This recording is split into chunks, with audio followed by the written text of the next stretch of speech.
Finaritra daholo mifankahita amintsika rehetra dia miarabantsika nahatratra ny taona vaovao 2023. Tombonandro indray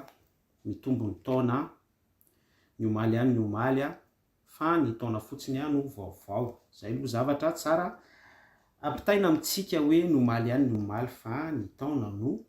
vaovao. Dia finaritra mifankahita amintsika rehetra ary manonona ny fiadanan'i Jesosy Kristy mamirapiratra eo amin'ny voninahiny ho antsika rehetra namana sy tapaka havana ihany koa akaiky na lavitra amin'ny alalan'izao fampitana horonan-tsary sy feo miaraka izao. Mikasika ny taom-baovao no hitondrantsika fizarana tsotsotra an'io, tsy ataontsika resaka lavabe, tsy ataontsika ihany koa hoe petrakevitra miendrika adihevitra fa juste fotsiny hoe fifampahirezana, firarian-tsoa dia mifampizara ao anatin'izay isika. Vavaka isika voninahitr'Andriamanitra ray tsy tosy Jesosy Kristy zanany. Misaotra anao zahay ry tomponay ray tsy to ny amin'ny taona vaovao izay tombonandro menao anay indray ahafahanay misitraka foana ny fahendrenao aminao, misitraka soratra masina, miaina experience amin'ny alalan'izany soratra masina izany, ary indrindra mifanitsy mifananatra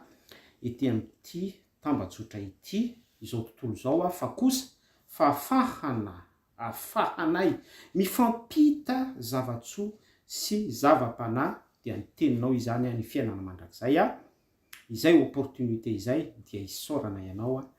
ray tsy to. Misaotra ny amin'ny fahasalamana, misaotra ny amin'ny zavatra rehetra, tsy ampy ny vavanay entinay manambaran'izany fa dia hoy izahay tsotra fotsiny ihany hoe misaotra Jesosy Kristy, misaotra ray tsy to ny amin'ny zavatra rehetra. Fampianaranao izany misaorana ny amin'ny zavatra rehetra fa izany misitrapon'Andriamanitra ao amin'ny Kristy Jesosy. Taio ny fotoana indray hifankahitanay foy eto ary ny taom-piainanay manontolo ihany koa iandohan'ity taona ity izany ny vaninandro omaly dia petraka eo am-pelatananao ray tsy to. Aleloia. Voninahitra dia anao irery ihany ary ny anaran'i Jesosy Kristy no tompo-kasehan'ny vavaka. Mamerina ny fiarabanantsika rehetra miarabatra hatry ny taona dia manonona ny fiadanan'i Jesosy Kristy mamirapiratra eo amin'ny voninahiny. Ny resaka taom-baovao dia fantatsika fa fety babiloniana, fety ny izao tontolo izao. Fa izay hoe fety amin'izao tontolo izao nefa tsy mahasakana antsika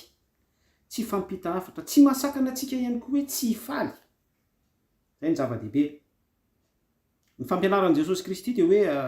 tsy ny analana antsika ety amin'ity izao tontolo izao ity fa ny arovana antsika. Ary izay no mahatsara n'ilay hoe manana fifandraisana amin'ny Jesosy Kristy isika. Point important be zay satria du moment hoe rehefa tonga ny fotoana hoe manana fifandraisana amin'ny Jesosy Kristy isika, tanteraka ny fanoloran-tenantsika amin'ny rariny sy ny hitsiny mifanaraka amin'ny torolalàn'ny filazaon-tsara dia miaraka amin'izay mandray an'ilay fiarovana Jesosy Kristy isika voaro. Dia zay le hoe tsy alana ety amin'ity izao tontolo izao ity isika fa arovana amin'ny mpanjakan'ny fahamaizinana dia ny royaume-ny satana ety amin'ity izao tontolo izao ity. Efesianina 4 fanaratsy eny amin'ny rivotra zay mpanjakan'izao fahamaizinana izao. Amen. Raha vao miresaka faran'ny taona isika voalohan'ny taona izay hoe fety babiloniana izay sitrahantsika. Zava-dehibe zay isika olon'izao tontolo izao. Isika tsy olon'izao tontolo izao fa olon'Andriamanitra tsy to, olona amin'i Jesosy Kristy fa kosa misambotra n'ilay occasion isika. Ny zavatra tsara fantatsika dia arak'ilay efa fampianaran'i Jesosy Kristy natsidiko teo hoe isika dia arovana ety amin'ity izao tontolo izao ity dia satria isika manana ny fiarovan'i Jesosy Kristy dia tsy hoe mahasahasahy be fotsiny ihany akory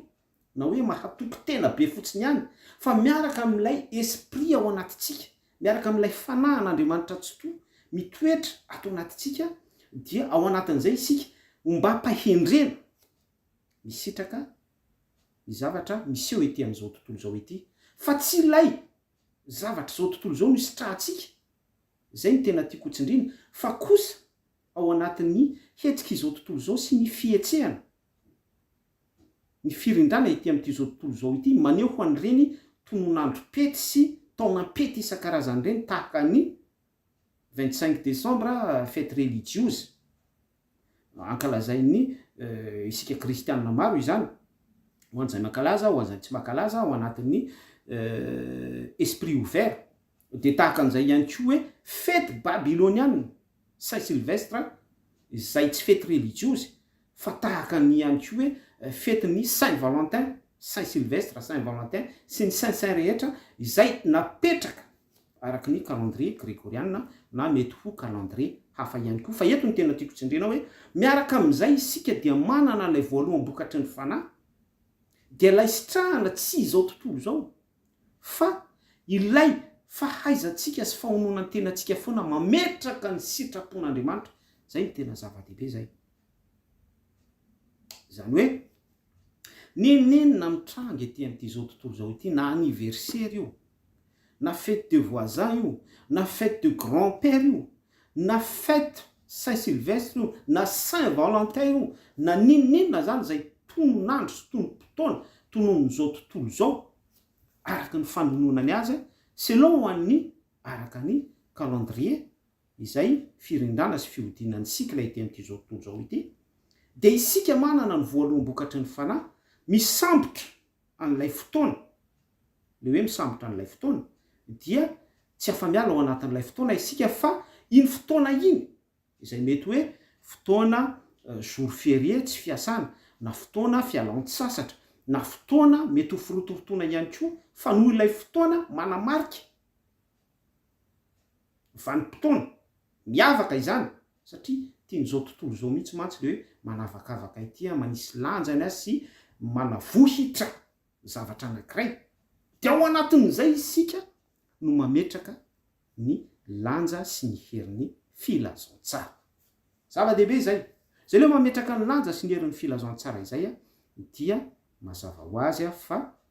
manome voninahitra an'Andriamanitra isika misaora amin'ny zavatra rehetra fa izany ny sitrapon'Andriamanitra ao amin'ny Kristy Jesosy de ainsi de suite hatrany hatrany ny zavatra rehetra zay miseho ny fiaraha-misakafo repas de communion dia ny voninahitr'Andriamanitra daholo no apetraka ao anatin'izany ary tsy mivoaka amin'ny herin'ny filazantsara isika satria izay ilay fanahin'Andriamanitra ato anatintsika mampiaina antsika n'izay toe-po sy toe-panahy izay ary izay no iavantsika amin'ny izao tontolo zao alleloia ny zavatra misy mantsy ry havana dia rehefa fety saint isan-karazany hatramin'ny fetin'ny maty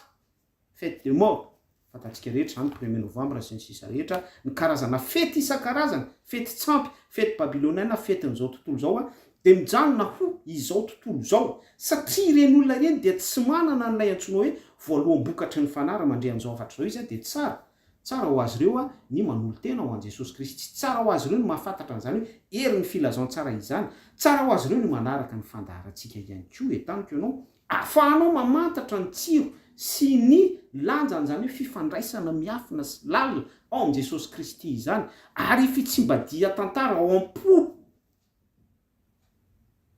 zava-dehibe ihany koa zay le hoe indro avaoziko ny zavatra rehetra manatsimbadika an'ilay filana ao anaty manatsimbadika an'ilay fahazaran-dratsy manatsimbadika an'ilay hoe izaho dia nitorotoroina tamin'ny ota hoy Davida nateraka tamin'ny ota manatsimbadika an'izay miroso makany amin'ny fahaterahana indray izay ny mahatsara an'ilay hoe fifandraisana am' Jesosy Kristy ny zavatra misy ho iaho teo dia ny fety izao tontolo zao isan-karazany izay misy dia mazava ho azy efa nisy fotoana nampianatra an'izay dia misy esprit mianime azy ireny avy ny olona tsiraray zay mpisitraka azy ireny ohatra tsika arak'ilay nambarako teo de tsika manana ny voaloham-bokatry ny fanahy de araka izay ny esprit mianime atsika dia ilay esprit fanahindray tsy to alefako aminareo ny mpananatra hozy Jesosy Kristy dia ny fanahindray izy no hitaridanana anareo amin'ny marina rehetra na ny zavatra ho avy ara dia lazay amitsika fa ho an'ny olona ihany kosa izay tsy manana an'izay roaka izay fofinaina mahavelona zay raisy ny fofinaina vo nresantsika vo tsy ela izay tsy manana an'izay santatra izay voalombokatry ny fanahy esprit saint faminanina joela tanteraka asan'ny apôstôly toko faharoa tao amin'ny efitra ambony tamin'ny alalan'ny mpianatra dia miaina sy misitraka izy arak'ilay esprit mitoetra ao anatiny tahaka atsika ihany ko hoe noho ny voalombokatry ny fanahy zay mitoetra atao anatsika dia mametraka foantsika ny voninahitr'Andriamanitra, mametraka foantsika ny sitrapon'Andriamanitra, misaotra isika ary mametraka mialoha foana ny an'Andriamanitra zay vo ny atsika ary toa tsy mahazo aina isika raha vao tsy izay satria tsika de velominy zay esprit zay le hoe fofinaina mahavelona izay no mamelona atsika dia mazava ho azy fa izao tontolo zao dia ny fihinanana ny fisotrona ny zavatra rehetra zay mikorina eo any manjelanjelatra tsy ny zavatra rehetra ohatran'izany tsy misy Jesosy ohatra ho taty aminay zao dia teny amin'ny place Charles de Gaulle l'étoile arc de triomphe zany avenue Champs-Élysées de rakotra olona amatapitrisana zay ny fanisana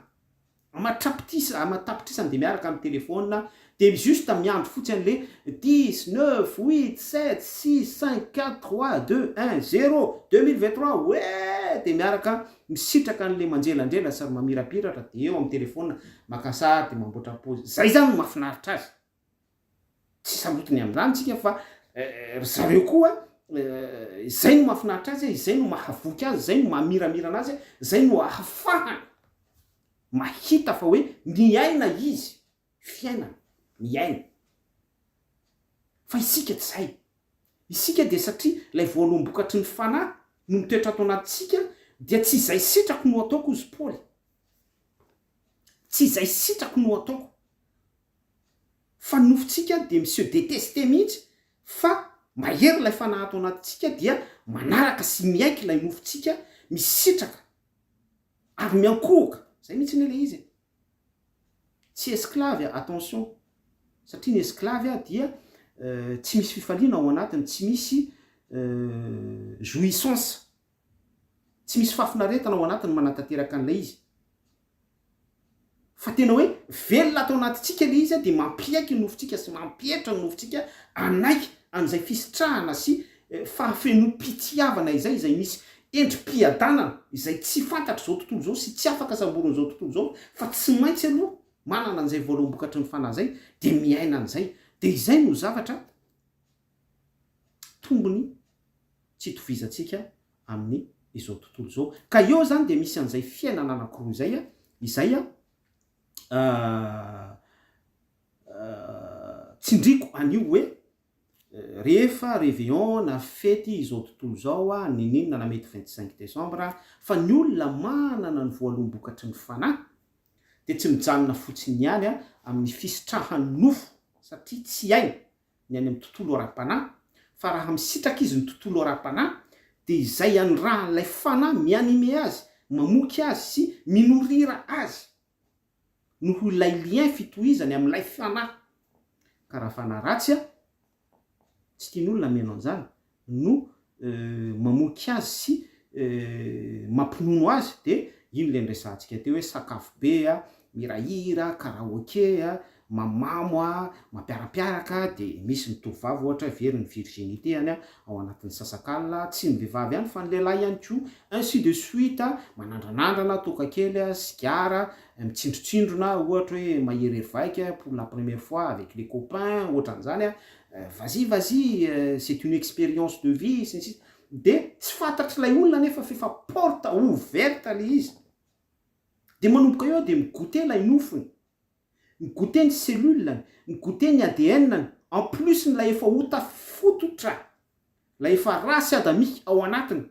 de misy zavatra mifampitohy mifampisambotra be mihitsy eo satria toy ny hoe moins plus mifanatony de miteraka énergika de à partir an'iny moment iny dia lasa hatrany andevonota ilay olona zay le tahaka ny hoe pouvoir ao anatiny zay le tahaka ny hoe étincelle mirehitra ao anatiny de lasa mirehitra hatrany ho an'ny satana ilay olona ary zay ny mahagrave be antony zavatra événement festivité na olona fetara sy ny zavatra vanim-potoana tsindrina be da be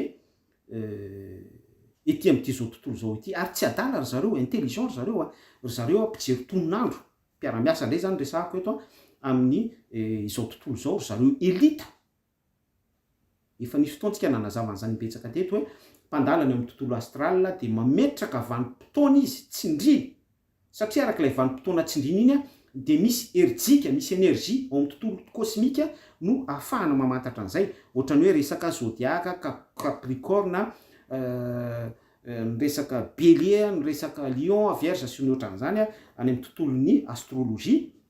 De ny mpanandro mahay mijery an'izay mihitsy, de misy olona tena efa miankohaka amin'izay mihitsy tous les matins izy mijery gazety hoe inona indray amin'ny toninandroko androany, manahoana raha vierge, manahoana raha lion, manahoana raha bélier, manahoana raha sy ny sisa rehetra, satria lay sainy efa mpiankohoka amin'izay famantarana toninandro zay. De ohatran'izay mihitsy lay intelligence andreo elita ireo hoe misy calendrier grégorien de apetrany amin'izay ny ohatra hoe Saint Sylvestre, Saint Valentin, fête des pères, fête des grands-mères, fête des morts sy ny sisa rehetra, fa efa misy fahitana selon ny fijeriny zareo any amin'ny tontolo kosmika, misy hery sy energie mifanitsy amin'ireny toninandro ireny araky ny fijerena masoandro. Zay resaka hoe masoandro zay de miresaka ny 4 éléments indray sika, ny tany, ny afo, ny masoandro, ny univers, ny rivotra izany misy pouvoir avokoa ny rehetrarehetra ireny. De ry zareo amin'ny occultisme mahay mangady an'izay, mahay métude an'izay. De izay ny antony tony resaka fety isan-karazany tony hoe fête des grands-mères, fety ary indrindra tsindrina ilay vanim-potoana amin'ny alalan'ny média, mpiara-miasa daholo moa ry zareo ao anatin'ny antsoiny hoe corruption sy ny complot. Ary à la fin dia misitaka isika amin'ny sitrapon'Andriamanitra, misitaka ny olona izay tsy manana voaloam-bokatry ny fanahy, satria voaloam-bokatry ny fanahy io no mitazona antsika ary mampafantatra antsika ny face cachée an'ireny zavatra rehetrarehetra ireny sy ny ambadika, ny tontolo negatif ambara an'ireny zavatra rehetrarehetra ireny. Ny fanahy no manambara aty anatintsika, ka ny olona tsy manana an'izay hoe fanahy izay voaloam-bokatry ny fanahy zay de mazava ho azy fa voasambotra sy voasaringotra ao anatin'izay besoin-n'ilay fanahy mitroka izay, esprit vampire izay dia voatroka ao daholy ny génération rehetra amin'ny alalan'ny fampandizana fitombenana, amin'ny alalan'le zavatra andresantsika teo hoe manandrakandrana kely, toka, sigara sy ny sisa rehetra dia toute l'année izy lasa addicta, dia ainsi de suite, mitatra tsy mijanona amin'iny fotsiny ihany fa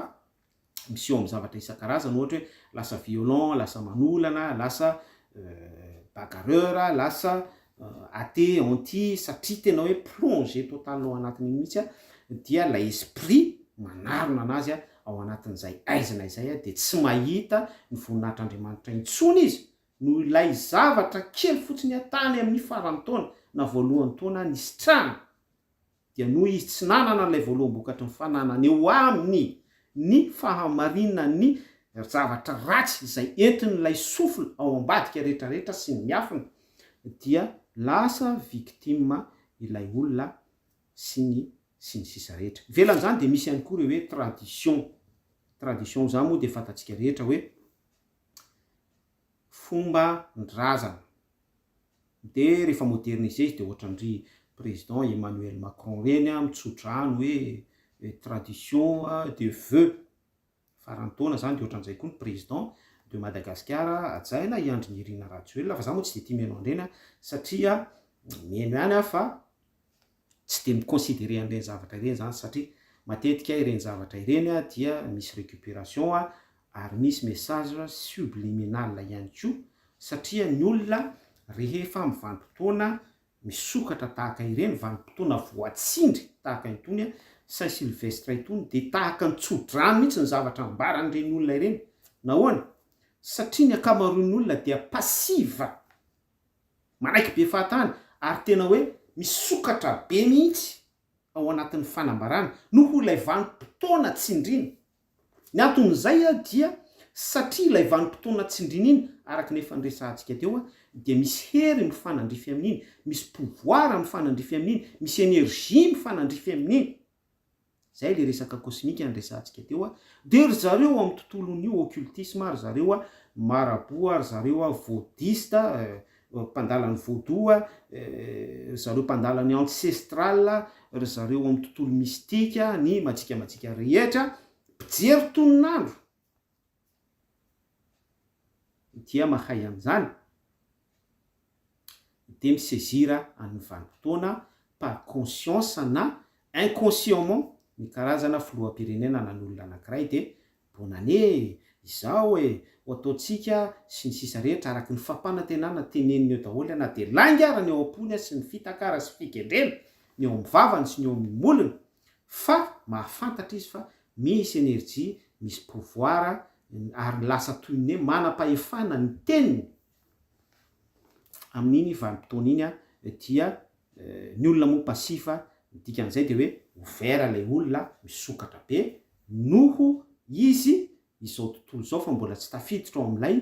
fazy hoe ao amin'ilay tranga hoe manana ny voaloam-bokatry ny fanahy dia tsy conscient izy ary tsy manonona fiarovana izy tsy manonona Jesosy izy na izy satria izy tsy manana ny voaloam-bokatry ny fanahy dia mianjaanja dia zay teny ambara amin'eo zay teny tenenina amin'eo na message subliminal na tsodrano amin'ny côté négatif dia miatra avy hatrany amin'ny tenany dia toy ny hoe lasa misy ozona tafiditra amin'ny tenan'ilay olona de ainsi de suite ara-panalalina be zany zavatra resantsika izany ny fiainany olon'olona iny dia fiainana milanja vokatra aterak'ilay teny nambaran'ilay olona tamin'ilay tononandro voatsindry araka ny fijeriny mpijery tononandro mifanandrify amin'ny fanindrina hery sy energie isan-karazany ao anatin'ny tontolo mpijerena samihafa. Ny zavatra mahafinaritra kosa de arak'ilay fanampidiritsika teny am-piandohana dia na de eo ary zany endrika rehetrarehetra izany hoe ny baiboly mantsy mampianatra antsika hoe ny fanjakan'Andriamanitra tsy amin'ny fihinanana sy fisotroana haitsika rehetra zany Romana 4:17 de zay le nazavaintsika be da be teo hoe zao tontolo zao mihinana misotro migoka manandrakandrana sy ny sisa rehetra very ny mahaviritsiny fahadiovana sy ny zavatra ohatran'izany amafisiny Matthieu 4:20 zay ny Luka 7:20 hoe tahaka ny tamin'ny andro Noa ihany mihinana sy misotro ny olona mapakabady sy ny sisa rehetra ainsi de suite amin'ny tontolon'ny abomination zany hatramin'ny fotoana hoe napiditra ny ankohona ny tao amin'ny sambo fiara Noa miaraka tamin'ny biby isandroa isan-karazany araka ny endriny avy. Izany hoe ny fehin'izay dia ilay fanjakan'Andriamanitra mihitsy tsy ao amin'izay zavatra nyresantsika zay ny mahafe azy, zay ny manambara azy, zay ny manazava arak'izay toko sy andininy no entintsika izay. Fa ny zavatra mahafinaritra dia ny zavatra rehetra ozy ny baiboly azoko atao fa ny zavatra rehetra no tsy ary mahasoa avokoa. Ary ny tena koa dia tsy andevozin-javatra na inona zany hoe manana ny maîtrise de soi vokatry ny fanahy fahononan-tena. Ary zay le zavatra nitsindritsika hoe Andriamanitra no manampy antsika amin'izay fahatsapana izay sy fahalalana izay amin'ny alalany famangin'Andriamanitra antsika sy ny fifoazan'Andriamanitra ty anatintsika amin'ny alalan'ilay voaloam-bokatry ny fanahy. Fanamasina mitoetra ato anatintsika manambara amintsika rehefa misy velam-pandrika ataon'ny devoly na amin'ny alalan'ny sakafo na amin'ny alalan'ny fianjaika ny olona manodidina antsika fitafy izany satria rehefa misy vanim-potoana tahak'ireny dia tsy laozany défilé de mode, tsy laozany sexisme, tsy laozany manindrinindry, tsy laozany bagarreur satria attention ao daholo ny esprit isan-karazany fa isika manana ny voaloam-bokatry ny fanahy dia mampitandrina antsika foana ny fanahy masina hoe any amin'ny boîte iny izy ny toerana misy anao zany any anaty simeterana izy ny toerana misy anao zany miteny amintsika miresaka amintsika mibitsika amintsika eo am-pontsika ary mamoa amintsika an'izay famarinana izay izy satria toy ny hoe sokafany mihitsy ny masotsika manisy odi-maso eo amin'ny masotsika izy dia mahita hoe tsy mendrika tsy araky ny voninahitr'Andriamanitra izany toerana misy azy any ka iroso ihany ve zasa ivoaka zay la fahatsapana zava-dehibe ary vitsiny tsy mahatsapan'izany. Ny zava-dehibe hoy aho dia ny zavatra rehetra azoko atao 1 Corinthiens voalohany 9:12 fa ny zavatra rehetra no tsoary mahasoa. Ary eo indrindra rehefa faran'ny taona tahaka irentsika dia niarantsika nahita fa be da be ny fiangonana nanokatra varavarana, manao a fotoam-pivavahana dia raina ny tompo, manao a fidirana, manao a fiankohofana, manao a vavaka, mitondra teny-paminaniana, profesia ho an'izay naharay. Ao anatin'ny intimité an'Andriamanitra tsika afaka manova an'izany, mizara fahitana vision,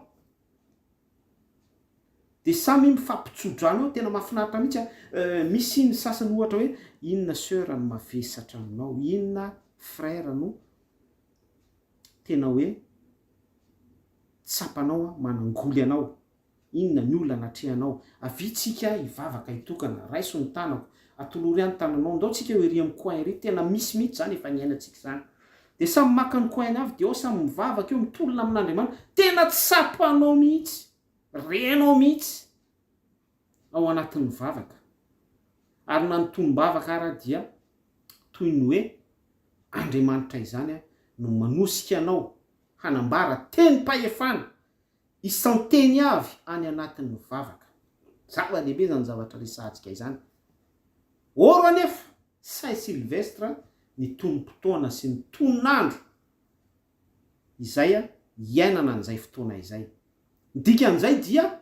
miverina amin'ilay fampidirantsika tena ampiandohana hoe ninona tonandro sy tonom-potoana ety amin'ity zao tontolo zao ity, satria isika manana ny voaloam-bokatry ny fanahy dia mandingana sy mihoatra, misurpasser an'ilay zavatra hoe izao tontolo zao efa victoire izay. Mandingana hoy aho ary mihoatra mandresy isika, satria manana an'ilay voaloam-bokatry ny fanahy, manana n'Andriamanitra tsotoa, manana n'ilay intimité zay tsy mampandrifandry atsika sy tsy mampatoritory atsika, fa mametraka ny etika sy ny etikety toetra Kristy foana. Mamoa an'izay toetra izay ety anatintsika hoe miareta tory sy mivavah mba tsy hidiranareo amin'ny fakapanahy, mivavah ka aza mitsahatra. Be da be ny azo ambara amin'izany. Ohatra ihany koa ny Kolosianina 4:15 hoe mandehana amin'ny fahendrena ary roty ny andro azo anaovan-tsoa. Dia mitohitsika any amin'ny Efesianina 5:15 hoe efa ratsy zao fiainana zao.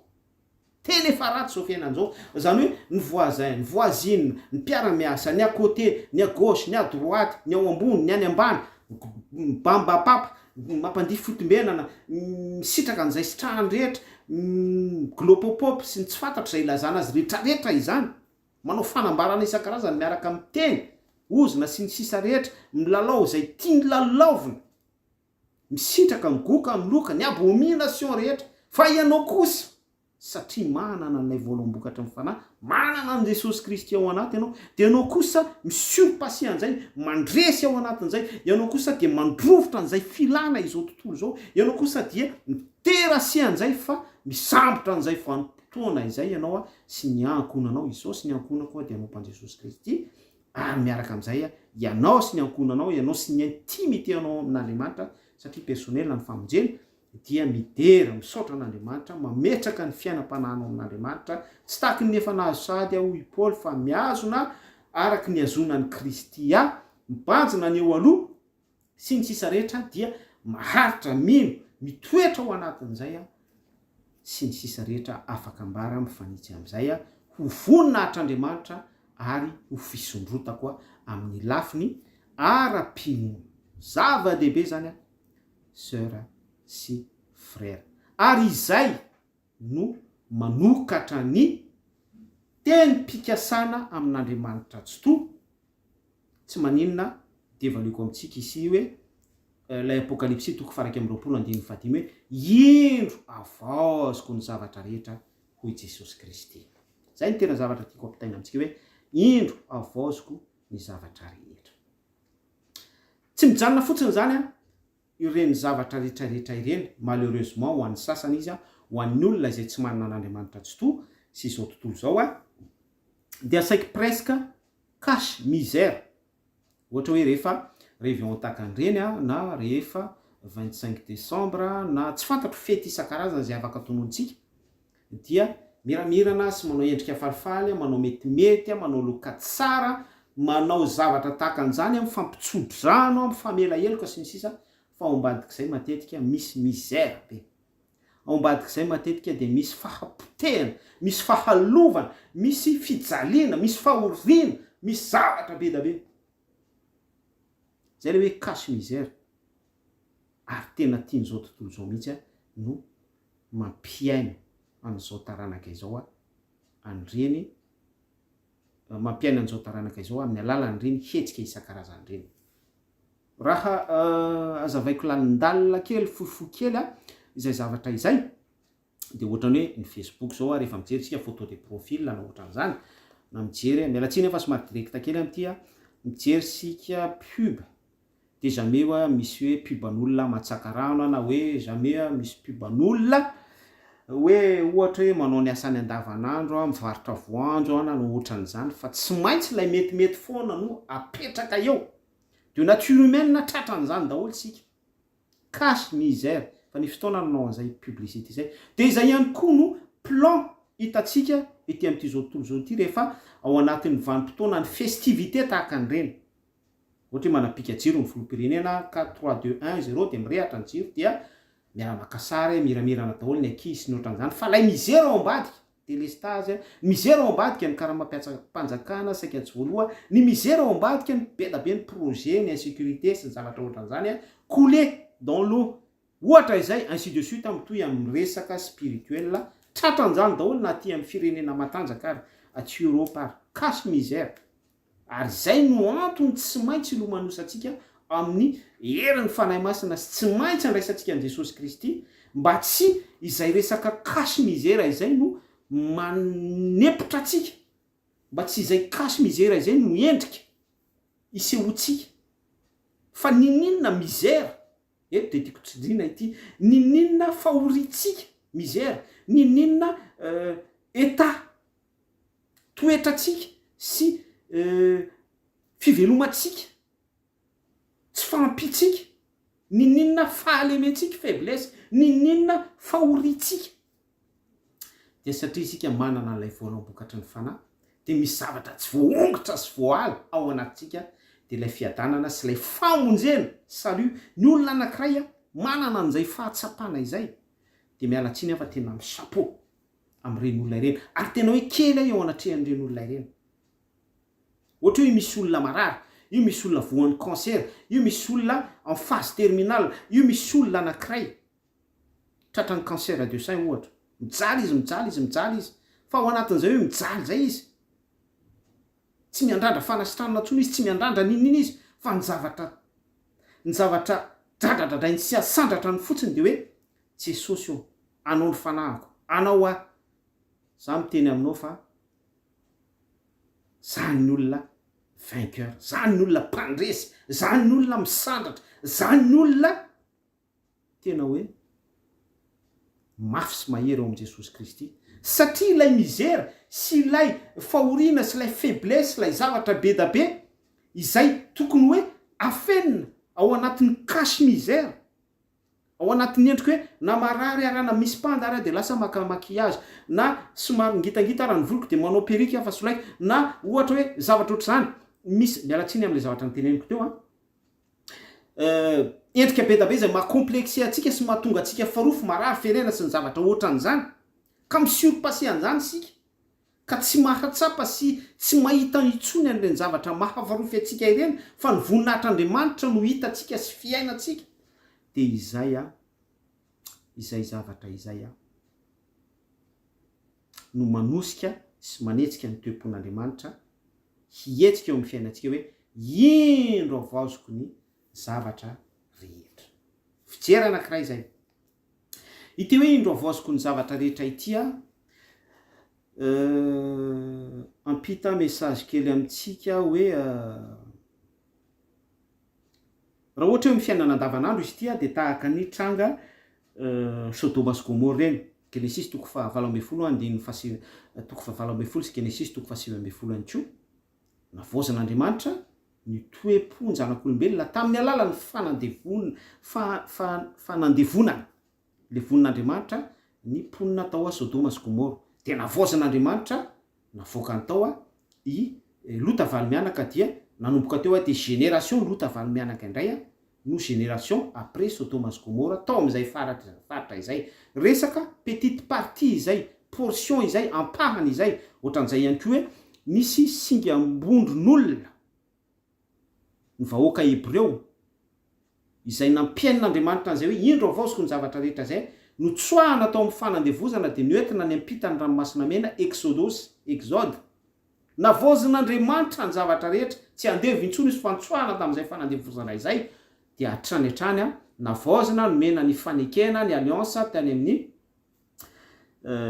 tany désert sy ny sisa rehetra mbola navozan'Andriamanitra indray Joshua sy Kaleba sisa niditra ny tany Kanana i Mosesy tsy niditra ny tany Kanana izay ohatrohatran'izay izy eo amin'ny fiainantsika andavanandro dia raha midina ambanimbany any sika petit problème kely rehetrarehetra dia tokony ho tsapatsika tokony ho retsika tokony ho fantatsika raha mandalina sy mijery ny herin'ny soratra masina isika fa misy Andriamanitra te hanavao atsika sy te hanamboatra zavatra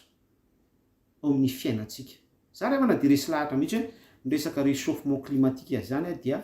Andriamanitra te hanavao ny zavatra rehetra ny fahatongavan'ny ordre mondial dia manosika an'ilay antsoina hoe douleur de l'enfantement zany hoe tsy ela intsony dia ho tanteraka ny tenin'Andriamanitra ny fahamarinana amin'ny Baiboly indro avoziko ny zavatra rehetra dia miditra amin'ny contexte grande tribulation itsika resaka enlèvement amen ho vaina ao anatin'ny ray mpimaso indro avoziko ny zavatra rehetra plan Baiboly ihany raha atao fitina tsotsotra dia eo amin'ny ampahantelo eo zany hoe fizarana anankitelo ity resaka indro avoziko ny zavatra rehetra ity ny fanavozana nataon'Andriamanitra voalohany indro avoziko ny zavatra rehetra dia ny Genesis 7 ny Genesis 9 Noa sy ny safodrano indro avoziko ny zavatra rehetra ny tanan'Andriamanitra tsy to nanafoana ny faratsian'olombelona ny Nefilima ny zanakavavin'ny olona nanambady ny anjely déchu ange déchu ny faratsiana rehetra no levon'Andriamanitra atao anatin'ny 70 andro sy 70 alina zay no indro avoziko ny zavatra rehetra fa voalohany dia ny toy izay dia malgré efa nanavao ny asa'Andriamanitra dia mbola naratsy any ny toepon'olombelona ary mbola pira no tamin'ny andron'ny Noa sy ny andron'ny Sodoma sy Gomora indro avoziko ny zavatra rehetra niseho tamin'ny fitiavany indray Jesosy Kristy niseho tamin'ny fitiavany indray Andriamanitra dia fitiavana Jaona 4:4 Andriamanitra dia fitiavana indro avoziko ny zavatra rehetra navozan'Andriamanitra tamin'ny alalan'ny grâce ilay zao tontolo zao nomena ny zanan'ilay tokana teo amin'ny hazo fijaliana ho an'ny fokom-pirenena rehetra ny hafa-fitenena rehetra izao tontolo zao tsy nijanona fotsiny ihany hoe ho vahoaka Hebreo intsony ny fifanekena ny alliance fa izao tontolo izao mihitsy nomena ny zanan'ilay tokana mba tsy ho very izay rehetra mino azy fa anana ny fiainana mandrakizay indro avoziko ny zavatra rehetra ary ny farany ilay nitenentsika teo dia ny Apokalipsy 2:20 lanitra vaovao sy tany vaovao indro avoziko ny zavatra rehetra tsy hisy intsony ranomaso tsy hisy intsony tomany tsy hisy intsony masoandro tsy hisy intsony volana fa ny fahatsaran'Andriamanitra no mamirapiratra tsy hisy contexte grégorien tsy hisy fety babyloniana tsy hisy zavatra izao tontolo zao intsony fa Andriamanitra tsy tosy ny atsarany ao anatin'izay hoe indro avoziko ny zavatra rehetra izay no mampianatra atsika sy tsy hoe mampianatra fa mampiaina atsika sy mamelona atsika souffle de vie zany hoe natioratsika fiainana mihitsy amin'izay fotoan'izay satria voavoatra ny zavatra rehetra dia tsy misy intsony ny ranomaso tsy misy intsony ny tomany Apokalipsy 2:20 zany efa lasa ny zavatra taloha ny tany sy ny lanitra efa naorina lanitra vaovao sy tany vaovao Jerosalema vaovao ny mpapakatra sy ny ampakarina indro avoziko ny zavatra rehetra ka hoy aty ny ampiandohana hoe ny tena message ampitaitsika ato anatin'ity resaka ity dia tsy de hoe adevitra be na fampianarana be fa fizarana tsotsotra ary ko indrindra indrindraindrindra fampahafantarana antsika zany fa zao tontolo zao dia miodina mandeha foana araky ny vaninandro sy ny vanimpotoana. Izay ny antony calendrier, zay ny antony taona mifandimby isan-karazany. Fa raha mandinika isika ny resaka hoe taom-baovao mifaly sika androany fa ny omaly ihany no anio. Ny anio ho rampitso. Ary ny baiboly dia marina foana hoe izay manao ny marina aoka izy mbola hanao ny marina ihany, izay manao ny tsy marina aoka izy mbola hanao ny tsy marina hatrany. Zany hoe fa permissive avy any an-danitra izay zavatra izay. Zany hoe efa Andriamanitra mihitsy no toy ny hoe manome fahefana ny ratsy hanjaka. Mialatsiny amin'izay fitenenana izay. Zay izy raha ataoko fanazavana hoe mahitsy mba ahafahantsika hoe mandray azy. Dia mifandraika sy mirazotra amin'izay ihany koa hoe Andriamanitra mihitsy no manome lalana sy manome fahefana antsika amin'ny alalany voaloham-bokatry ny fanahy. Iny le niresantsika teo ainsi de suite mitombo atao anatintsika ny fanan'Andriamanitra tsy toa hatramin'ny antsoina hoe fahafenoan'ny fanahy masina ty anatintsika, plénitude, dia izay manao ny marina aoka izy mbola hanao ny marina ihany. Inona moa ny tinambara amin'izany? Miodina ny sikla ety amin'ity zao tontolo zao ity, mitohy ary miara mirazotra amin'izay samy mienjana, samy mitombo ao anatin'ny fitombony na ny tsara na ny ratsy. Efa ho avy ny vanimpotoana fampakarana, ho avy Jesosy Kristy hampakatra atsika. Fa izay vanimpotoana hoe akaiky izay dia tsy mampatory ny fanahy ratsy ihany koa zay, fa de plus en plus akaiky izay vanimpotoana izay dia hatrany ihany koa miamahery vaika ny fihevitrevohan'ny mihevitrevitra fanahy ratsy. Ary tena miamasika, tena hoe miamahery amin'ny toe-posy, toe-tsainy, toe-panahany, te hanimba, te hamonda, te handrava, te handringana, te hamotipotika atsika. Ary zay ny tsy maintsy hitandremantsika, ary tsy maintsy ananantsika fifandraisana lalina amin'ny Jesosy Kristy. Zay ny tsy maintsy ananantsika intimité profonde. Zay intimité profonde zay dia tsindriky foana isaky mizara, zava-dehibe zay. Nisy fotoana Jesosy Kristy rehefa nanangana ny Lazarosy tamin'ny maty izy io zay, raiko fantatro fa raha ianao dia miaino mandrakariva ianao. Wow! Avolenta be ilay vavaka. Zany hoe manamarina tsara mihitsy an'ilay zavatra nresantsika farany hoe ninina fehezinareo ety an-tany dia fehezina ny an-danitra, ninina vahanareo ety an-tany dia vahana ny an-danitra. Izay zavatra izay, izay fiaina izay, izay toe-panahy sy fahefana izay, izay autorité izay dia tokony ho efa aky amintsika, tokony efa fiainantsika, tokony efa fanompotsika. Tsy resaka obsession fa tokony fahatsapatsika izany. Ary nataoko hoe amin'ny fotoana vaninandro sarotra, ohatra hoe tahaka nandalovan'i Joba na ireo olo malaza ny finoana isan-karazany, Jakoba ihany koa mafy nahazo azy, jamba mihitsy izy tamin'ny vaninandro farany nahafahany sitraka fiainana miaraka tamin'ny fiainany, miaraka tamin'ny zanany roa ambin'ny folo lahy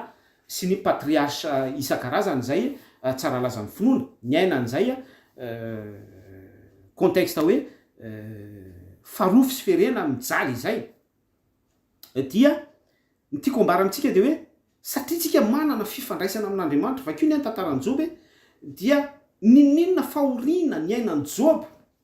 dia ao anatin'le fahoriana mifandahatra amin'Andriamanitra tsy toy Joba. Ininina moa izay iza ozy Joba, dia miaraka amin'izay hoe ninina izay iza zay dia miresaka mihitsy Andriamanitra, mamaly azy Andriamanitra. Izany hoe tiako ampitaina amin'izay dia hoe ninina izany fahoritsika sy tsy fampitsika sy tsy fahatanterahana na tsy fahazahoana valim-bavaka amin'ny fotoana ivavantsika, angatantsika valim-bavaka solution. Satria tao am-pony Joba ihany koa zay toe-po zay hoe esory amiko izao, esory amiko ny fangolen'ny fianakaviana, esory amiko ny tsy mety ataon'ny namako amiko, tsy mety ataon'ny namako amiko ny teny mitambesatra sy ny zavatra ohatran'izany. Dia ny tiako ambara amintsika dia hoe mamaly Jesosy, tena miresaka amintsika Jesosy ary mampafantatra antsika ny antony. Zay ny tena zava-dehibe zay. Izay le hoe raiko fantatro fa raha ianao dia miaino mandrakariva ianao. Zava-dehibe zay. Ary izay no antony mahazava-dehibe ny fifandraisantsika amin'Andriamanitra, hoe ninona zavatra ataontsika sy atrehantsika na lafiny tsara na lafiny ratsy amin'ny fijerintsika fa ao amin'Andriamanitra tsy misy hoe tsara sy ratsy zay, fa tsara avokoa ny zavatra apetrak'Andriamanitra eo anoloantsika dia mampahafantatra ny endriny ary mampahita fahaizana sy fahazahoana mandanjalanja ny heviny ao anatin'ny izay fahitana izay Andriamanitra tsy toa. Zay ny tena zava-dehibe ry havana. Lasa ny fotoana amaranako azy de hoe mirary soantsika rehetra dia mamerina manonona ny fiadanan'Andriamanitra tsy toa eo ambavahadinao mandrakariva, fiadanany mamirapiratra ny voninahiny. Apetrao am' Jesosy Kristy mandrakariva ny fiainanao, ny fiainantsika, ny fiainam-piankohonanao, atomboy aminao personnel aloha. Indraindray izy io tena hoe enjana, mafy, ady, zavatra kely ohatra hoe ianao sy ny zanakao fotsiny fa tena hoe tsapanao hoe tena hoe fardeau be mihitsy. Fa tsy maninona, aza misaina an'le fardeau ianao fa sainy le fametrahanao an'ilay fiainam-panahanao sy ny zanakao na ny zanakao na ny vadinao amin'Andriamanitra. Zay ny tena zava-dehibe zay. Ohatra hoe tombotambesatra ao aminao fa tsy mety misy fiovana mihitsy ohatra ny fahendren'ny zanakao, ohatra anankiray zay. Tombo vavaka ihany ianao vao mifoy ianao mandohalika, alohan'ny atory ianao mandohalika, tena tsy tapaka mihitsy ianao mitondram-bavaka. Malgré nefa mandeha ny andro, mandeha ny volana, tsisy fiovana mihitsy lay zaza. De aza ilay tsy fiovan'ilay zaza no jerenao, fa tehirizo ilay toe-ponao mitolona andro aman'alina isa-maraina isan-kariva amin'Andriamanitra tsy toa. Ohatra anankiray zay. De izay no entinao eo amin'ny fiainanao andavanandro, na ny toeram-piasanao, na eo amin'ny fiarahamonina malagasy manoloana ny krizy, manoloana ny krizy moa efa mondial, manoloana ny rehaka politika. Ho avy zao ny 2023 rehefa mangingina eo fety de hiditra amin'ny resaka propagande sika. Propagande veut dire quoi? Ny propagande de tsy inona fa resaka baratin, resaka lainga. Ny devoly tsy ho avy raha tsy andainga. Azonareo ngamba ny tiako tenenina. De mandeha daholo indray ny resaka fampisitrahana anao, ny Saint Sylvestre, ny fampandihizana fitombenana, spectacle gratuit sy ny zavatra ohatran'izany. Tontolon'ny abomination, tsy misy resaka Jesosy, tsy misy fiainana mandrakizay, de miaraka amin'ny t-shirt, ny varitsinjo, ny tosika fameno, ampandihizana am'izany, zany hoe zay lay propagande zay. Tsy aloha ve mihaino tenin'Andriamanitra? Tsy aloha miaina fiainana mandrakizay? Ny tiako tenenina am'izay de hoe aza misaina, aza ho isany hoe iparmi an'ireny élément ireny, aza miditra ao am' jeu an'ny satana mihitsy, aza miditra ao am'izay cercle izay akory, fa mivoatao ianareo oloko hoy Jesosy Kristy dia andao isitraka filazaon-tsara, andao hiaraka am' Jesosy Kristy, andao hiaina fiainam-panahy, anomana tsika ny fiainana mandrakizay. Miaratsy zao fiainana izao. Arak'ilay efa nambara teo hoe ny soratra masina no manambara azy, ary efa tanteraka am'izao vanim-potoana iainantsika izao hoe izay manao ny marina aoka izy mbola hanao ny marina ihany, izay manao ny tsy marina aoka izy hanao ny tsy marina hatrany. Miaratsy zao fiainana izao. Dia tiako zany, tsy de hoe tiako loatra fa tiany soratra masina mba hifoy isika aratsapa izay fahatsapaina izay hoe tena miaratsy tokoa izao fiainana izao. Ny taona mandroso, izany taonako miampy anankiray indray, miantitra, tena tsapako, za zao tena miatsapako hoe miareraka tsy tahaka an'le hoe tamin'ny 20 ans sy ny 25 ans sy ny ohatran'izany, le matanjaka be sy ny je suis sy ny ohatran'izany, tsy am'izany tsony. De mirona bebe isika, tokony hirona betsaka hatrany ary miditra am'izay resaka intimité zay ao amin'Andriamanitra tsy toa. Izay ny tena zava-dehibe manomana ny fiainana mandrakizay, fa tsy hitahitantsika akory eo. Ary ny tena amaranako azy de hoe rehefa tena ao anaty faiblesse isika, rehefa tena ao anatin'ny tena hoe antitra, tena hoe fahanana fotsiny, na mialatsiny ahy tena an'ity hoe firana, ny olona no manao ny besoin atsika ho atsika, raha tsy zatra ny vavaka isika tsy zatra nanolotra ny fiainam-panahintsika isika tamin'izao hoe matanjaka sy tanora conscient izao fa amin'izay tsika vao mieritreritra hoe anatona an'Andriamanitra sy hitady ny tavan'Andriamanitra sarotsarotra izay raha tsy misy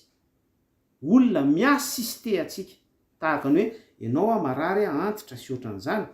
dia tsy mahavita intsony manao maloto dia ny olona no mamafa ny malotonao zay le assistance dia ohatran'izay ihany koa hoe rehefa marary ny olona anankiray ao amin'ny phase terminale efa nampianarintsika teto zay rehefa marary ny olona anankiray rehefa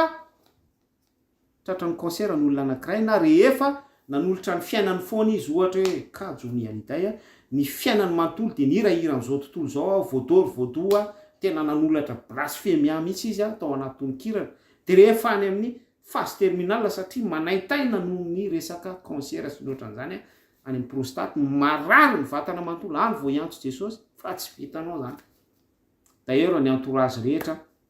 athée antikristy franc-maçon zay le assistance hoe zao dia efa tsara iza ny miantore anao iza no fiainana iainanao iza ny monde misy anao iza ny tontolo mpiainana iainanao ainsi de suite tsara isika mitoetra ao amin'i Jesosy Kristy sy ny herin'ny filazantsara foana ka voalohany taona izao dia mampahery antsika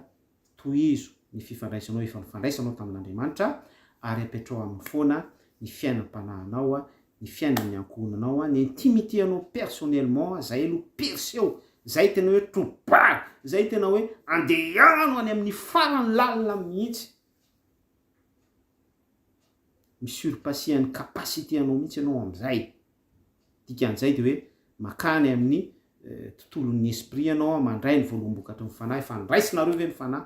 dia ny fanahy no mitondra antsika ao anatin'ny tontolo mpanompoana fivavahana amin'ny fanahy sy ny famarinana zay anao ahafahantsika mandray hafatra amin'Andriamanitra soto sy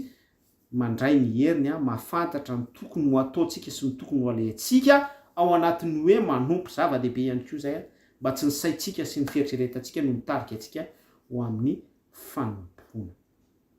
dia mahireza sœur mahireza frère atombohy amin'Andriamanitra foana ary mino afa tsy androany ianao vao manomboka ny fiarahanao amin'i Jesosy Kristy fa nefa fiarahanao tamin'izay dia tohizo foana ao amin'Andriamanitra tsy toa azo ovaina ampitombohy hiamafy hatrany ara raha mety aminao ninona zavatra mianjady sy fiainana iainanao eo amin'ny fiainanao dia tehirezy foana izay hoe miaraka amin'i Jesosy Kristy izay miazona hoy Paoly araka nefa niazonan'i Kristy Jesosy dia mitazona ny tanan'i Jesosy daholo isika mamikitra izy mitazona antsika dia miaraka amin'izay izy no mitondra antsika ho any amin'ny fiainana mandrakizay satria ety sady tery ny vavahady ny lalana tena hoe tsy vitantsika no mitsofoka ao amin'ny lalana tery sy ety dia ety io tsy haintsika ny miditra ao fa tsy maintsy Jesosy araka le niteneniko teo hoe izy no mitatana antsika araka ny fahendrena révélation amin'ny Paoly izy no mitarika antsika ho amin'izay fidirana amin'izay vavahady zay mandehana antsika mamakivaky ny lalana makany amin'ny fiainana mandrakizay mirahasoa antsika rehetra matsiaro manokana andreo tsy salama mangataka vavaka fanasitranana dia raha misy ny zavatra mavesatra indrindra dia manana ny tsy salama izany ny tena tsy salama samy ny aina sy ny expérimenté zany daholo sika ary zay le nambarako teo foana hoe matetika rehefa tsy salama isika rehefa ao anatin'ny fahalemena dia matsiaro hoe resy ary nanihery hoentina mivavaka ary matetika dia kely dia kely tena hoe mafesatra zay nazo amezana azy vavaka isika satranao zay masina tsy toa raha mbola afaka mitafa sy ny resaka ny fampizara ny fampahery arak'izay fanambarana nambara izay ianao ny tompo no mameno ny tokony ho fameno izay zavatra nambara rehetra izay ary mitondra ny zava-panahy rehetra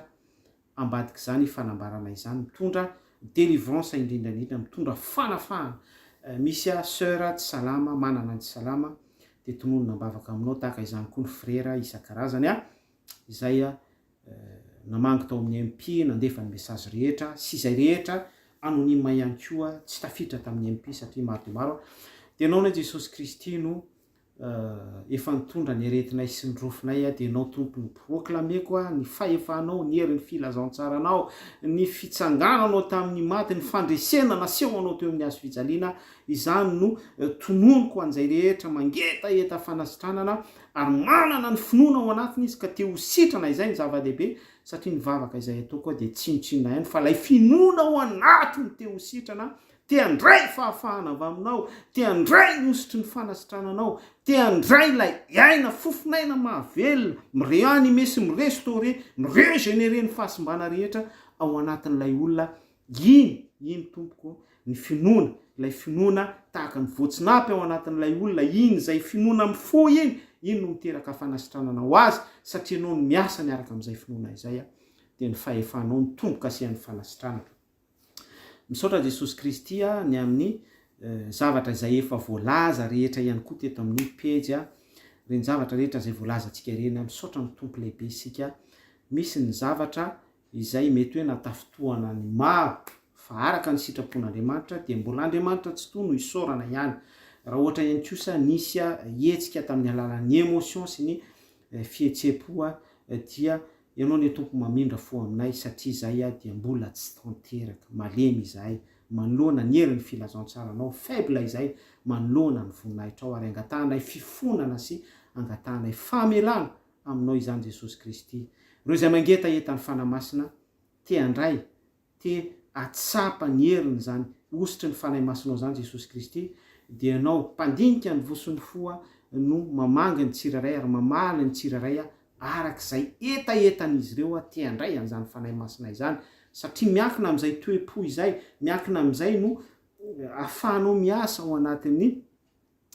fon'ny tsiraray fantatra fa ianao dia afaka miasa ninona contexte sy circonstance eo amin'ny toe-piainan'ny olona anankiray amin'ny alalan'ny fisehoanao amin'ny kery sy ny fahendrenao dia apetraka amin'ny fahendrenao Jesosy Kristy ny fahafahanao miasa ho aminay tsiraray avy amin'ny alalan'ny fanahy masinao na tsy amin'ny alalan'ny fanahy masinao fa fisehoanao ihany koa tahaka nefa fiasanao amin'ny zavatra rehetra mipitsika sy miteny eo amin'ny fiainanay dia io tompony andronay manontolo indray manomboka eto satria ny lasa dia lasa fa ny zavatra izay mikonty eo anatrehanao dia ny anio izao fotoana izao fiainako izao fiainana izao satria raha izao izahay no solafaka raha izao izahay no resy dia ratsy no teo alohan'ny toerana misy anay mazava ho azy dia tsy afaka miaina sy mandova ny fahatsarana aminao zay Jesosy Kristy ka izay dia apetraka eo am-pelatananao mba ho tehirizinao mba tsy horombahan'ny Satana mba tsy ho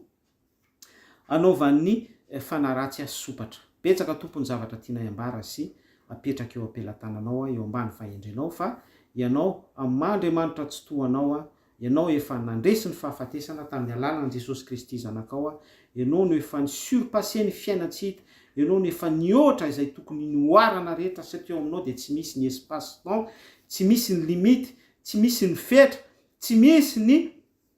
tsy fahafahana sy ny tsy fioarana fa izay no mahatsitohanao ianao no anakinana ny zavatra rehetra. Voninahitra ho anao iao Elohim maraitsy toa ny anaran'i Jesosy Kristy zanakao ny raha fanekena vaovao sy ny ainana tolotrao fanekena teo amin'ny azo fijaliana mitomboka asian'izany vavaka izany. Miratsy ho antsika rehetra dia mankasitraka antsika rehetra mialatsiny fa tsy voatonona tsiraray ny anarantsika fovato soafeno ary mirana be da be sika tazako eto voninahitr'Andriamanitra tsy toa mamirapiratra eo amin'ny voninahiny hery anjaka sy ny sisa rehetra tonona amintsika rehetra